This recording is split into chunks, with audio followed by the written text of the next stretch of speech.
Merhabalar, Beraber Örelim mi YouTube kanalıma hoş geldiniz.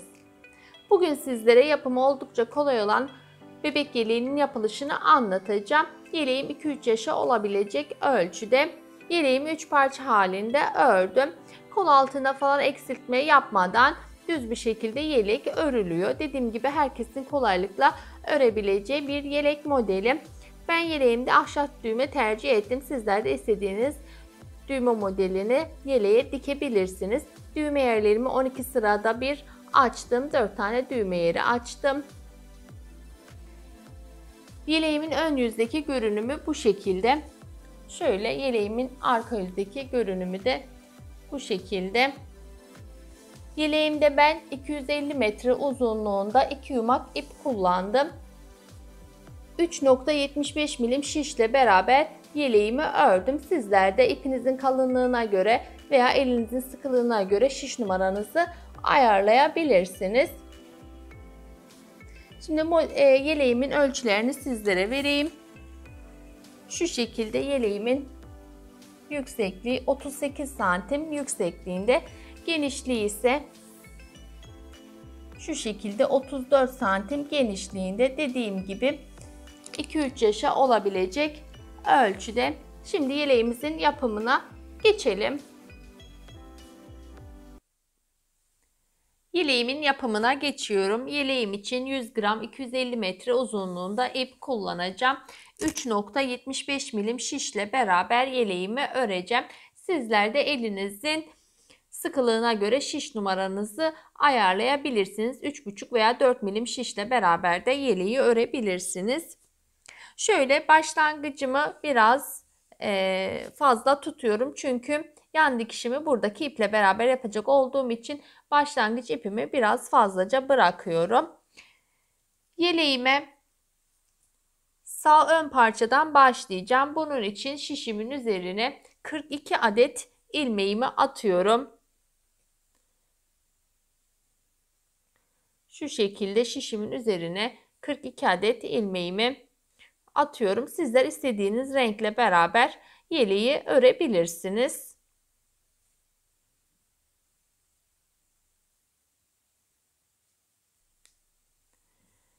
...42 adet ilmeğimi şişimin üzerine attım. İlmeklerimi ön yüzde düz, arka yüzde düz olarak öreceğim. Yani haroşa sırası öreceğiz. 5 diş haroşa sırası öreceğim. Yeleğimde 2 yumak ip kullandım.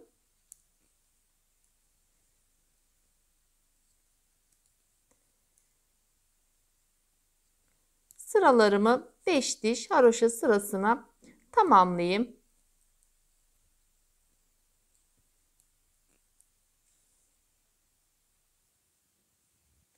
Beş diş haroşa sıramı ördüm. 1, 2, 3, 4, 5 diş haroşa sıram. Örneğimin ön yüzündeyim. Başlangıç ipim sol kısımda. Burası benim örneğimin başlangıç kısmı. Ön yüzde bir sıra düz örgümü ördüm. Şimdi örneğimi çeviriyorum. Örneğimin arka yüzündeyim. Burada modelimizin kurulumuna başlayacağız. Kenarda 7 tane ilmeğimi haroşa olarak öreceğim.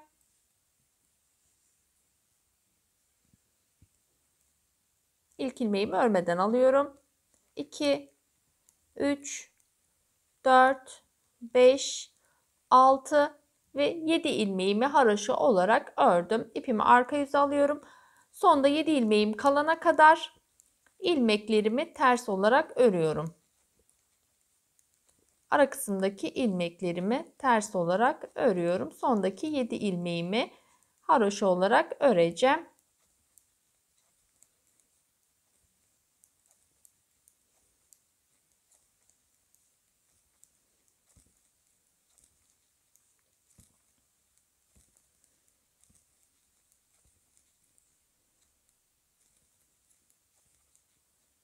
İki, 4, 6, 7. Sol şişimin üzerinde 7 ilmeğim kaldı. İpimi ön yüze alıyorum. 7 ilmeğimi haroşa olarak örüyorum. Arka yüzdeki sıramı tamamladım. Örneğimin ön yüzündeyim. Ön yüzde bütün ilmeklerimi sıra sonuna kadar düz olarak örüyorum.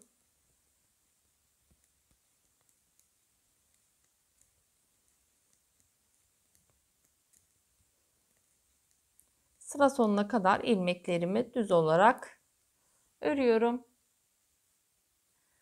Ön yüzdeki sıramı tamamladım. Ön yüzdeki görünümü bu şekilde. Örneğimi çeviriyorum. Örneğimin arka yüzündeyim. Arka yüzde yine 7 tane ilmeğimi haroşa olarak öreceğim. Aradaki ilmeklerimi ters olarak öreceğim. Sonda 7 ilmeğimi yine haroşa olarak öreceğim. 7 ilmeğimi haroşa ördüm. İpimi arka yüze alıyorum. Aradaki ilmeklerimi ters örüyorum. Sondaki 7 ilmeğimi haroşa örüp sıramı tamamlayacağım. Arka yüzdeki sıramı tamamladım. Örneğimin ön yüzündeyim. Burada bütün ilmeklerimi sıra sonuna kadar düz olarak örüyorum.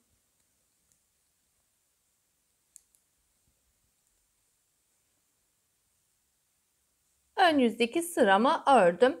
Şu ara kısımda 5 sıra düz örgüm oldu. Şu kenarda 1-2 diş haroşam oldu. Şimdi örneğimin arka yüzündeyim. Arka yüzde ilmeklerimi haroşa olarak öreceğim. Sıra sonuna kadar bütün ilmeklerimi haroşa olarak örüyorum.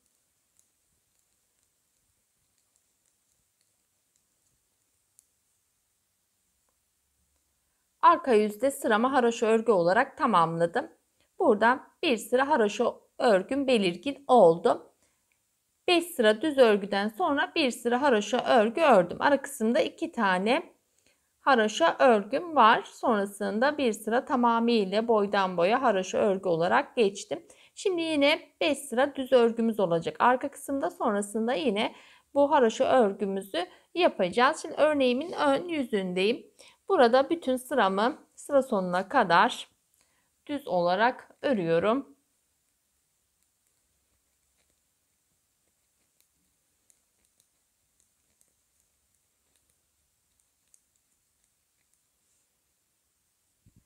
Ön yüzdeki sıramı tamamladım. Örneğimi çeviriyorum. Örneğimin arka yüzündeyim. Kenarda 7 tane ilmeğimi haroşa olarak örüyorum.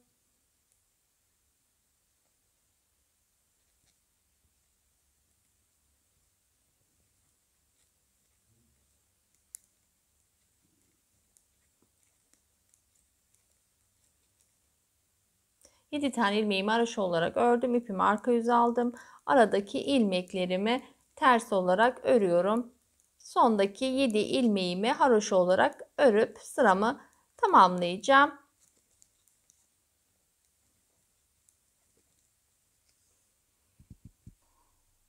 Arka yüzdeki sıramı tamamladım. Ön yüzde sıramı düz örgü olarak sıra sonuna kadar öreceğim. Bütün ilmeklerimi düz olarak örüyorum.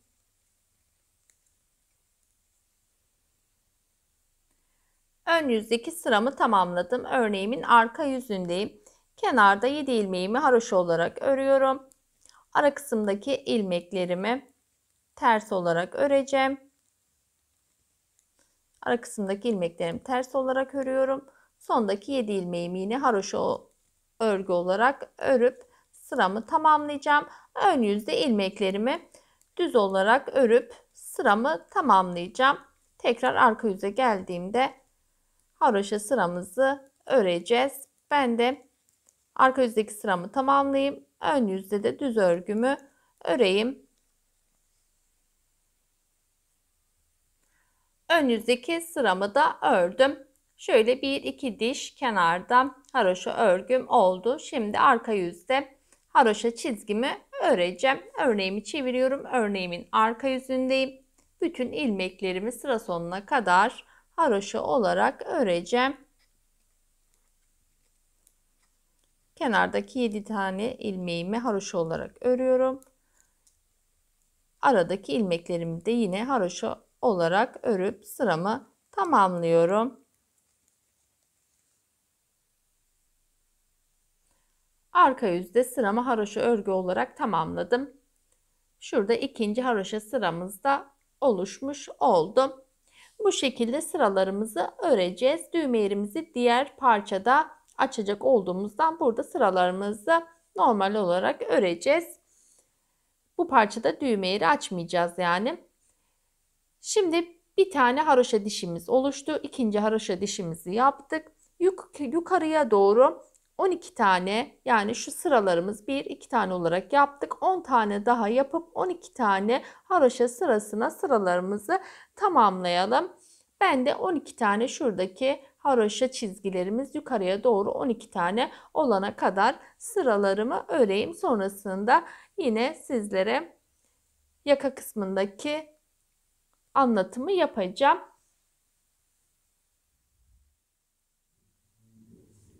Haroşa çizgilerim yukarıya doğru 12 tane olana kadar ördüm. 2, 4, 6, 8, 10, 12 tane olana kadar ördüm. Ön yüzde sıramı düz örgü olarak ördüm. Örneğimi çeviriyorum. Örneğimin arka yüzündeyim. Şimdi burada şu kenardaki 7 tane haroşa örgümüze ilmekler kaydıracağız. Yani ilmeklerimizden kenarda haroşa örgüler ekleyerek öreceğiz. Kenardaki 7 tane haroşa ilmeğimi örüyorum. 3, 4, 5, 6, 7 tane ilmeğimi haroşa olarak ördüm. İpimi arka yüze alıyorum. Aradaki ilmeklerimi ters olarak örüyorum. Sonda 9 ilmeğim kalana kadar aradaki ilmekleri ters olarak örüyorum.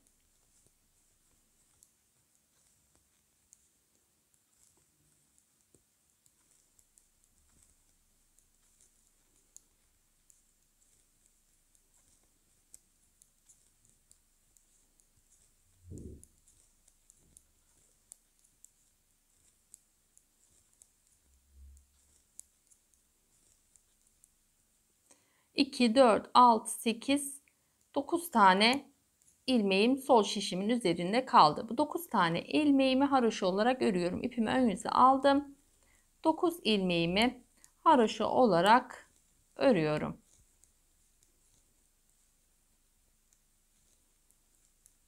Burada yaka kısmını örmeye başladık. Şöyle ön yüzde 2 tane ilmeğimizi, şuradaki 7 ilmeğimizi eklemiş olduk. Ön yüzde ilmeklerimi düz olarak öreceğim. Sıra sonuna kadar ilmeklerimi düz olarak örüyorum.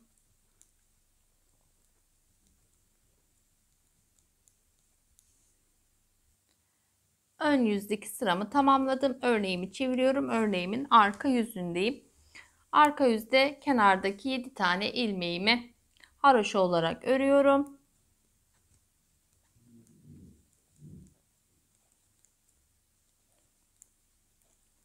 Yedi tane ilmeğimi haroşa olarak ördüm. İpimi arka yüze alıyorum. Aradaki ilmeklerimi ters olarak örüyorum. Kenarda 10 ilmeğim kalana kadar ara kısımdaki ilmeklerimi ters olarak örüyorum. Sol şişimin üzerinde 2, 4, 6, 8, 10 ilmeğim kaldı. İpimi ön yüze alıyorum. 10 ilmeğimi haroşa olarak örüyorum. Bir ilmeğimi daha sol kısma kaydırmış oldum. 10 ilmeğimi haroşa olarak örüyorum. Örneğimi çeviriyorum. Örneğimin ön yüzünde bütün ilmeklerimi düz olarak örüyorum. Sıra sonuna kadar ilmeklerimi düz olarak örüyorum.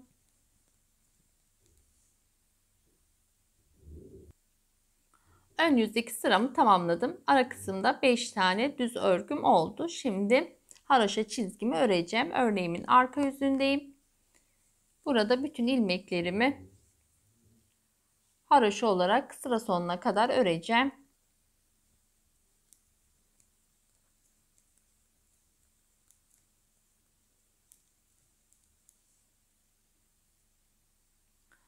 Arka yüzdeki sıramı ördüm.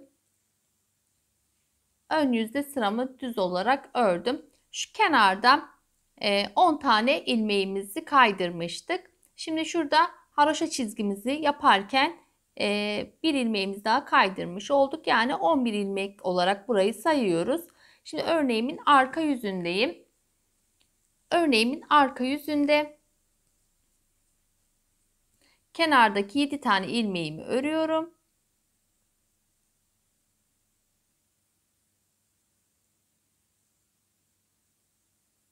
1, 2, 3, 4, 5, 6 ve 7 tane kenar ilmeğimi ördüm. İpimi arka yüze aldım. Aradaki ilmeklerimi ters olarak örüyorum. Sol şişimin üzerinde 12 ilmeğim kalana kadar arkadaki ilmeklerimi ters olarak örüyorum. Sol şişimin üzerinde 12 ilmeğim kaldı. İpimi ön yüze alıyorum. 12 ilmeğimi haroşa olarak örüyorum. Sıralarımızı bu şekilde ilerleteceğiz. Arka yüzde hep birer ilmek ekleyerek sıralarımızı öreceğiz. Ön yüzde sıramızı düz olarak öreceğiz. Arka yüze geldiğimizde haroşa kısmına birer ilmek ekleyerek örgümüze devam edeceğiz. Şimdi 12 tane ilmeğimizi bu kısımda eklemiş olduk. Bu kısımda 23 tane ilmeğimizi ekleyerek örgümüze devam edeceğiz. Yine 5 sıra düz örgü ördüğümüzde haroşa çizgimizi yapacağız. Yani modeli aynı şekilde öreceğiz. Şuradaki haroşa eklemelerimizi birer ilmek arka yüzde yaparak örgümüze devam edeceğiz. Dediğim gibi 23 tane burada 23 tane ilmeğimizi ekleyerek sıralarımızı örelim. Ben de sıralarımı tamamlayayım. Sıralarımı ördüm. Kenardaki haroşa ilmeklerim 2, 4, 6, 8, 10, 12, 14, 16, 18, 20, 22, 23 tane olana kadar sıralarımı ördüm. 23. ilmeğim şurada haroşa çizgimin bir tanesini ilave ettim. Onunla beraber 23 tane ilmeğimi haroşa ilmeklerime dahil etmiş oldum. Ara kısımda 2, 4, 6, 8, 10, 12 ilmeğim ara kısımda, 7 ilmeğim kenarda. Bu şekilde sıralarımı örmüş oldum. Şöyle haroşa çizgisi olarak da sizlere sayıyı vereyim. 2, 4, 6, 8, 10, 12, 14, 16, 17 tane haroşa çizgisi de örmüş oldum. Şimdi bu çizgilerimizi 20'ye tamamlayacağız. Yani burayı haroşa olarak öreceğiz. Ara kısımdaki ilmeklerimizi düz olarak öreceğiz. Kenardaki 7 ilmeğimizi haroşa olarak öreceğiz. Şu aradaki 5 düz ilmeğimizi yaptığımızda yine çizgimizi yapacağız. Yani artık haroşa ilmeklerini ilmek eklemeyeceğiz. Burayı yukarıya doğru düz bir şekilde öreceğiz. Ön yüzde sıramı düz olarak öreyim. Arka yüzde sizlere net olarak tekrar anlatacağım. Ön yüzdeki sıramı tamamlıyorum.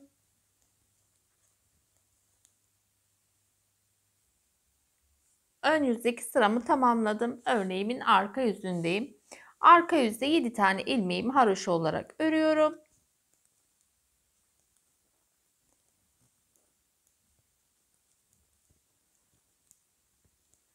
Yedi tane ilmeğimi haroşa olarak ördüm. İpimi arka yüze alıyorum. Ara kısımdaki 12 ilmeğimi ters olarak örüyorum.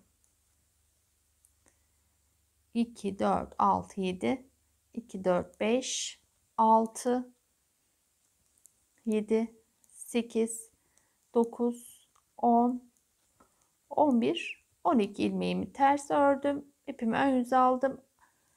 Bu kısımdaki 23 tane haroşa ilmeğimi haroşa olarak örüyorum. Yani sıralarımızı bu şekilde öreceğiz. Artık haroşa ilmeklerimizi ilmek dahil etmiyoruz. Bu kısım yukarıya doğru düz bir şekilde ilerleyecek. Ön yüzde sıramı düz olarak öreceğim. Yine arka yüzde 7 ilmeğimi haroşa olarak öreceğim. Ara kısımda 12 ilmeğimi ters öreceğim. 23 ilmeğimi yine haroşa öreceğim. Bu şekilde sıralarımı 20 haroşa çizgisine tamamlayacağım. Ben de sıralarımı bu şekilde öreyim. Sıralarımı 20 haroşa çizgisi olana kadar ördüm. 20. haroşa çizgim burada. Şimdi burada 5 sıra haroşa öreceğiz. Bu birinci haroşa çizgimizi 1 olarak sayacağız. Bunun üzerine 4 sıra daha haroşa öreceğim. Bütün ilmeklerimizi haroşa olarak öreceğiz.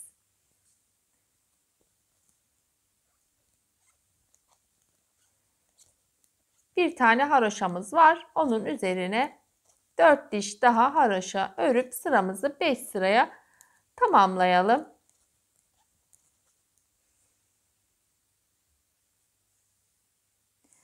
Beş sıra haroşa sıramı ördüm. Şurası 20. haroşa çizgimdi. Onunla beraber 1, 2, 3, 4, 5 diş haroşa sıram oldu. Şimdi burada sadece yakada olan ilmeklerimle beraber örgüme devam edeceğim. Buradaki ilmeklerim ayrı bir şişin üzerine alacağım. Yaka birleşiminde bu ilmeklerimi kullanacağım. Şu yaka kısmında 2, 4, 6, 8, 10, 12, 14, 16, 18, 20, 22, 23 ilmeğimle beraber yaka kısmını öreceğim.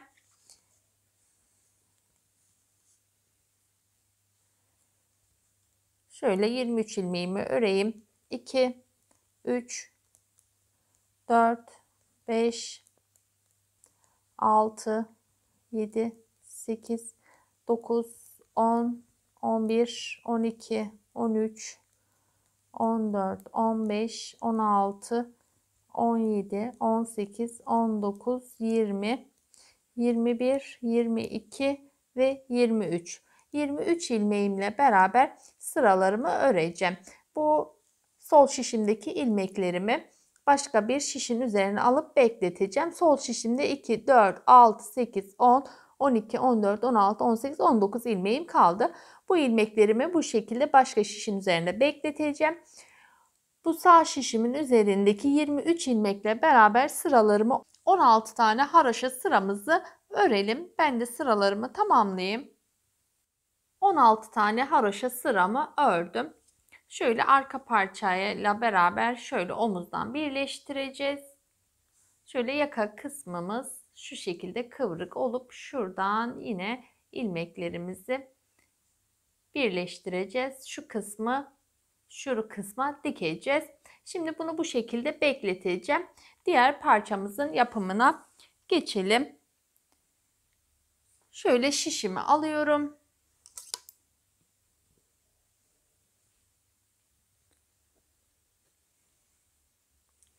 İpimi de aldım. Şişimin üzerine 42 adet ilmeğimi atıyorum.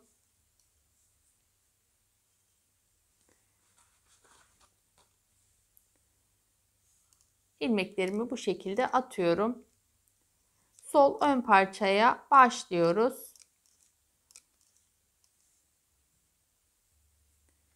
42 ilmeğimi şişimin üzerine attım. 5 sıra haroşa sırası örüyorum.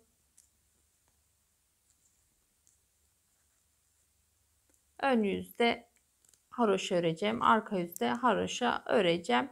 Bu şekilde 5 sıra haroşa sırası öreceğim. Sıralarımı öreyim. 5 sıra haroşa sıramı ördüm. 2, 4, 5 sıra haroşa sıramı ördüm. Sol ön parçayı örüyoruz. Ön yüzde sıramı düz olarak ördüm. Sol şişimin üzerinde 7 ilmeğim kaldı. Bu 7 ilmeğimin içerisinde düğme yerimi açacağım.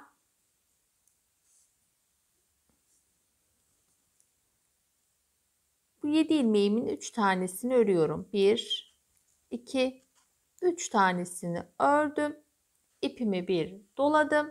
2 ilmeğimi birlikte örüyorum.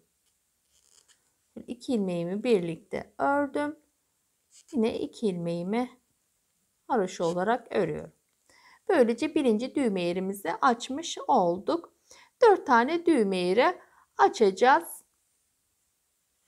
Birinci düğme yerimizi açtık. 12 sırada bir, 13 sırada bir düğme yerlerimizi açacağız. Örneğimin arka yüzündeyim. Kenardaki 7 tane ilmeğimi haroşa olarak örüyorum. Düğme yerimi de yine düğme yerimdeki dolamış olduğum ilmeği de yine haroşa olarak ördüm. 7 tane ilmeğimi haroşa olarak ördüm. İpimi arka yüze alıyorum. İlmeklerimi ters olarak örüyorum. Sondaki 7 ilmeğimi haroşa olarak öreceğim. Yine diğer ön parçada yapmış olduğumuz gibi sıralarımızı öreceğiz. 5 düz örgüden sonra bir tane haroşa çizgisi öreceğiz. Bu şekilde sıralarımızı ilerleteceğiz. 12 tane haroşa çizgimiz olana kadar bu parçada da sıralarımızı öreceğiz. 12-13 sırada bir düğme yerlerimizi açacağız.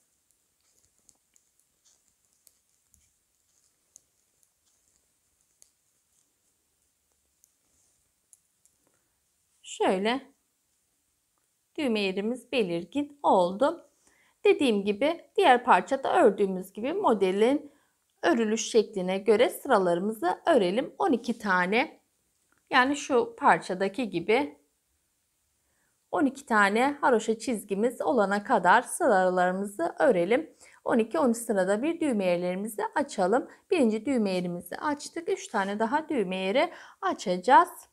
Ben de sıralarımı bu şekilde örüp ilerleteyim. Sıralarımı ördüm. 2, 4, 6, 8, 10, 12 tane haroşa çizgisi olana kadar sıralarımı ördüm. Düğme yerlerimi 12 sırada bir açtım. Şimdi yine burada düğme yerimden sonra 2, 4, 6, 8, 10, 12 sıra ördüm. Burada yine düğme yerimi açacağım. Örneğimin ön yüzündeyim. Sonda 7 ilmeğim kalana kadar ilmeklerimi düz olarak örüyorum. Sondaki 7 ilmeğimin içerisinde 4. düğme yerimi açacağım.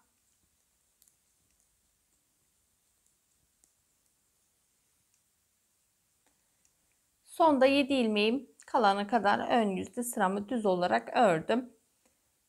7 ilmeğimin içerisinde 4. düğme yerimi açacağım. 3 ilmeğimi ördüm. İpimi bir doladım. 2 ilmeğimi birlikte örüyorum. Kalan 2 ilmeğimi de yine örüyorum. Sıramı tamamladım. Örneğimin arka yüzündeyim. Burada kaydırma yapacağız. İlmeklerimizi kaydıracağız. Diğer parçada sonda kaydırma yapıyorduk.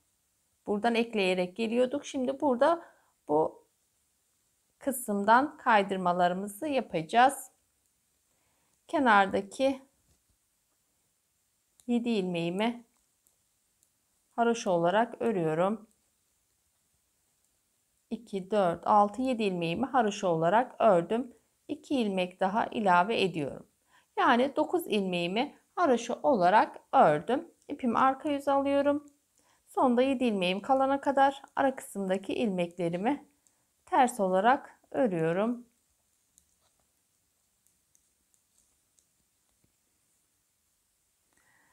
Sonda 7 ilmeğim kalana kadar aradaki ilmekleri ters ördüm. Sondaki 7 ilmeğimi haroşa olarak örüyorum. Ön yüzde sıramı düz olarak öreceğim. Örneğimi çevirdim. Örneğimin ön yüzünde bütün ilmeklerimi düz olarak örüyorum. Ön yüzdeki sıramı tamamladım. Örneğimi çeviriyorum. Örneğimin arka yüzündeyim. Burada yine ilmek kaydıracağız.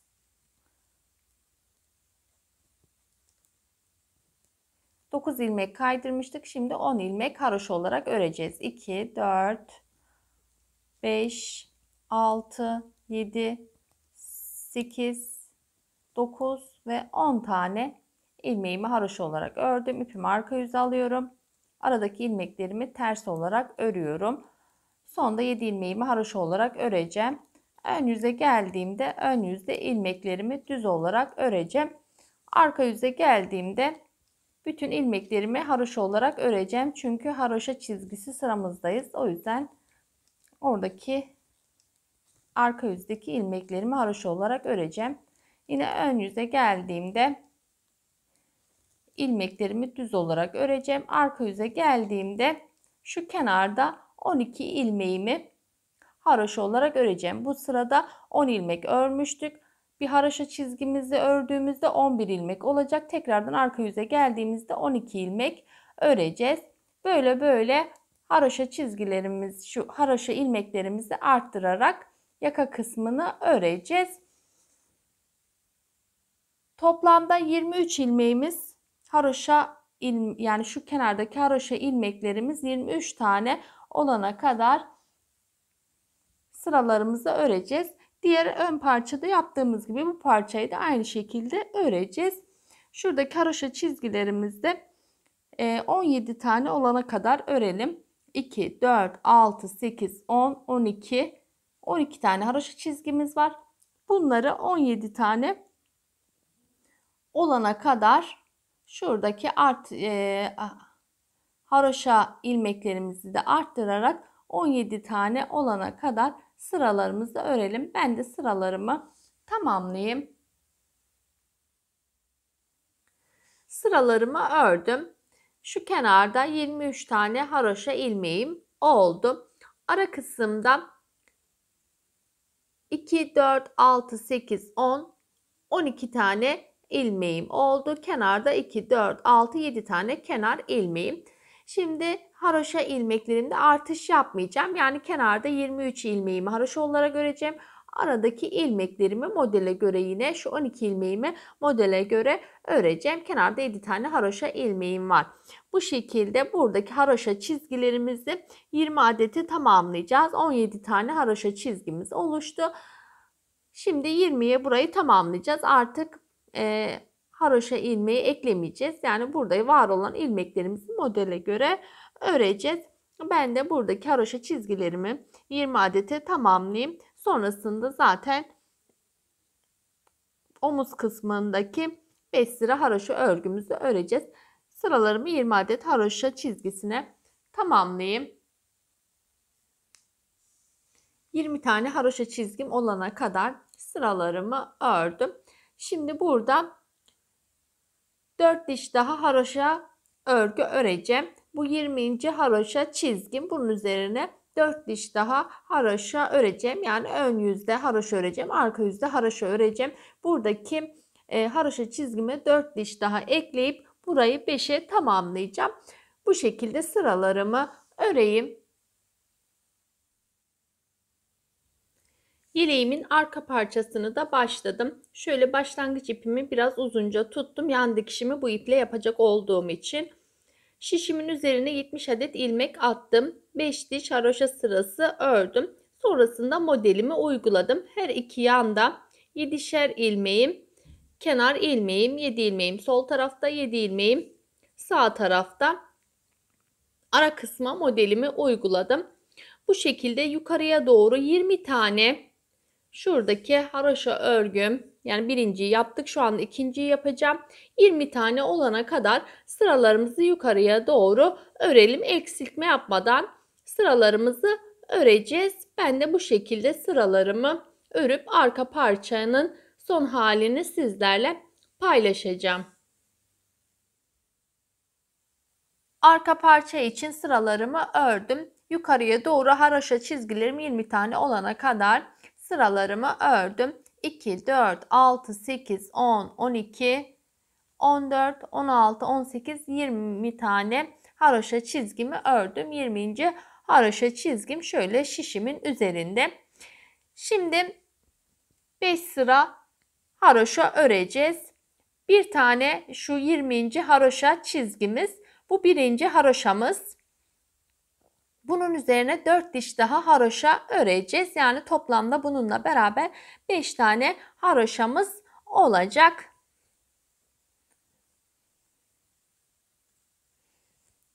Ön yüzde ilmeklerimizi düz olarak öreceğiz. Arka yüzde de düz olarak öreceğiz. Yani haroşa örgü olarak sıramızı 5 sıraya tamamlayacağız. Bir tane haroşa çizgimiz var. 4 tane daha örüp sıralarımızı 5'e tamamlayalım. Ben de sıralarımı tamamlayayım. Yaka kısmında 5 diş haroşamı ördüm. Bu şekilde arka parçayı bitirmiş olduk. Bu parçayı bu şekilde bekleteceğim ben. Daha sonra ilmeklerle beraber omuz kısmında birleşimler yapacağız. O yüzden bu şekilde şişin üzerinde arka parçayı bekleteceğiz. 5 diş haroşamı ördüm. Şimdi omuz kısmında birleşim yapacağız. Sonrasında bu yaka kısmını örmeye devam edeceğiz. Şöyle arka parçayı bu şekilde serdim. Yani ters yüzü içe bakacak şekilde. Şöyle ön parçayı da üzerine getirdim. Şöyle iki şişle beraber birleşimimi yapacağım. Ama şu ön parçayı şu şekilde arkaya atıyorum. Yani iki arka parçayla ön parçanın düz yüzleri içe bakıyor, ters yüzleri dışa bakıyor. Bu şekilden şu omuz kısmında birleşimimi yapacağım. Yine şişle beraber örerek birleşimimi yapacağım. Tığla beraber de birleştirebilirsiniz. Bir ilmek ön şişten alıyorum. Şu şekilde şişimin üzerine bir ilmek arka şişten alıyorum. Şöyle iki ilmeği şişimin üzerine aldım. İkisini birlikte örüyorum. Yine bir ilmek ön şişten alıyorum. Bir ilmek arka şişten alıyorum. İki ilmeği birlikte örüyorum. Sağ şişimin üzerinde iki ilmeğim oldu. İlk ilmeğimi ikinci ilmeğimin üzerinden geçiriyorum. Tekrardan iki ilmeği örüyorum. İlk ilmeğimi ikinci ilmeğimin üzerinden geçiriyorum. Yine iki ilmeğimi örüyorum. İlk ilmeğimi ikinci ilmeğimin üzerinden geçiriyorum. Bu şekilde omuzdaki birleşimimi yapıyorum.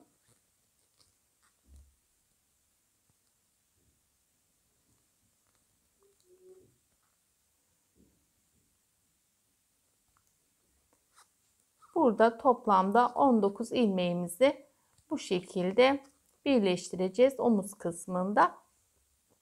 Yaka kısmında 23 ilmeğimiz kalana kadar 2, 4, 6, 8, 10, 12, 14, 16, 18, 20, 22, 23. 23 ilmeğim kalana kadar buradaki ilmeklerimi bu şekilde birleştiriyorum.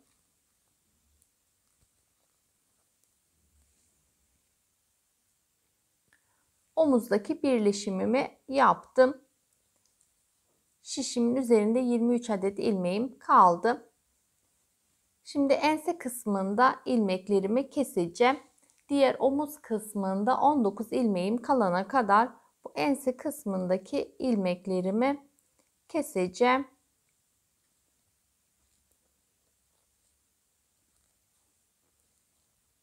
Bu şekilde kesimime devam ediyorum. Sonda 19 ilmeğim kalana kadar ilmeklerimi kesiyorum.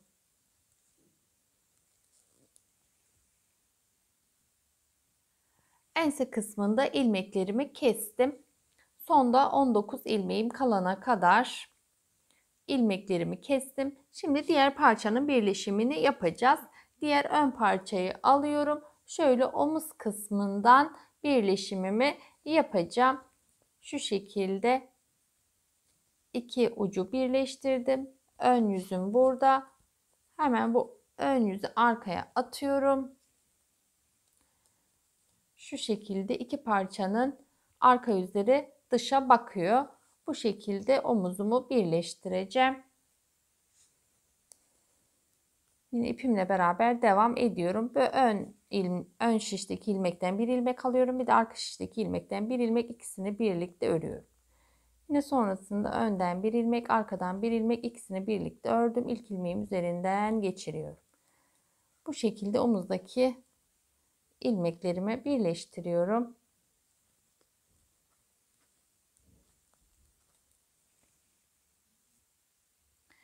Diğer omuz kısmını da birleştirdim. Şöyle ön yüzdeki görünümü bu şekilde, omuzumuzun birleşimi bu şekilde. Şimdi iki parçayı da birleştirdik.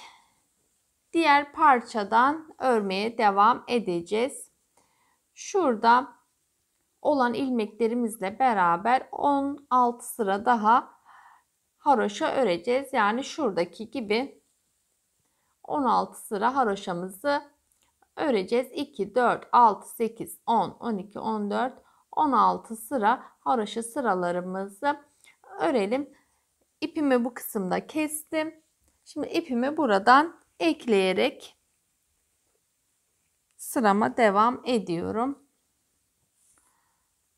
Hemen şu kısımdan ipimi ekliyorum ve örgüme devam edeceğim. 16 tane haroşa sıram olana kadar sıralarımı tamamlayayım. Yaka kısmında 16 diş haroşa sıramı ördüm. Şimdi diğer yaka kısmını da alıyorum. Şöyle burada birleşimimi yapacağım. Bunu örneğimin ön yüzünden yapacağım. Yani şöyle iki şişimi üst üste koyarak buradaki ilmeklerimi birleştireceğim. Çünkü bu örmüş olduğum yaka kısmı şu şekilde kıvrılacak. Burası ön yüzümüz olacak. Birleşimimi o yüzden bu şekilde yapacağım. Şöyle iki şişimi üst üste getirdim. Şu örmüş olduğum iple beraber birleşimimi yapacağım. Yine omuz kısmını birleştirdiğimiz gibi bu yakayı birbirine aynı şekilde birleştireceğim. Bir sağ şişimden alıyorum. Bir sol şişimden alıyorum. İlmeklerimi örüyorum. Bir ön şişimden alıyorum. Bir arka şişimden birer ilmek alıyorum. İki ilmeği birlikte ördüm ve ilk ilmeğimi ikinci ilmeğim üzerinden geçiriyorum. Yine birer ilmek alıyorum. İkisini birlikte örüyorum. İlk ilmeğim üzerinden geçiriyorum. Bu şekilde buradaki ilmeklerimi birleştiriyorum.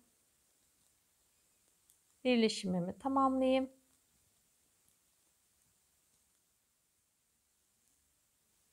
İki yakanın birleşimini yaptım. Şöyle ipimi uzunca kestim. Ucuna iğnemi taktım. Şurada son ilmeğim var. İlmeğimin içerisinden şöyle iğnemi geçirerek buraya ilmeğimi sabitliyorum. Bu ipimi uzunca kestim. Diğer yakanın ipini de yine uzunca kestim. Çünkü dikimimizi bu iplerle beraber yapacağız. Şöyle örneğimin iç kısmını çeviriyorum. Şöyle iç kısma iplerimi alıyorum. Bu iki tane ipimle beraber şöyle ense kısmını birini sağa doğru, birini sola doğru dikerek buradaki dikimimi yapacağım.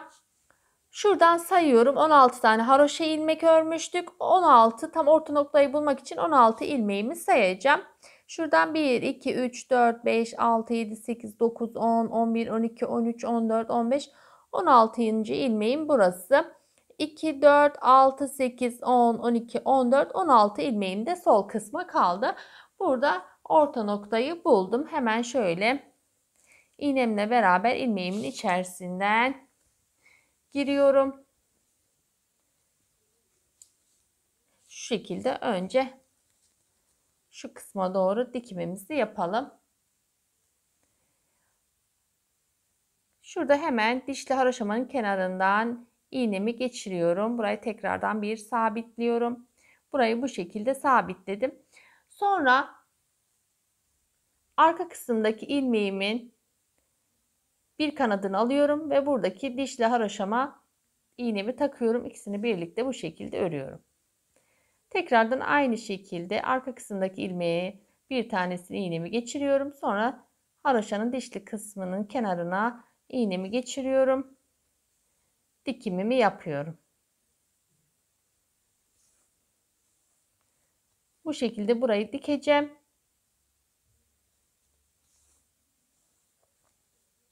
Diğer kısmı da bu tarafa doğru aynı şekilde dikeceğim. Dikimimizi bu şekilde tamamlayalım. Arka yüzdeki görünümü böyle. Dikimimizi tamamlayalım. Ense dikimimi tamamladım. Şu şekilde enseyi diktim. Şöyle iç yüzden görünümü de bu şekilde. Şimdi yan dikişimizi yapacağız. Ben bir tane yan kenarı diktim. Diğer yan kenarı da beraber dikelim. Şöyle modelimin dış yüzünden dikimimi yapacağım. Bu kenarda zaten ipimi uzunca bırakmıştım. Ucuna da iğnemi taktım. İki ucu şu şekilde birleştiriyorum. Hemen yine ucu noktadan Diğer parçanın ucu noktasından iğnemle beraber giriyorum. Yine karşı taraftan aynı noktadan iğnemi çıkartarak burayı birleştiriyorum. Bu şekilde burayı bir sabitledim. Şimdi her iki taraftaki dişli haroşalarımız var. Buralardan şu şekilde iğnemle geçiyorum. Diğer tarafı yine dişli haroşa kısmından iğnemle geçerek karşılıklı olarak dikimimi yapıyorum. Zaten karşılıklı olarak haroşa dişleri denk düşüyor. Bu şekilde yukarıya doğru karşılıklı olarak dikimimi gerçekleştireceğim.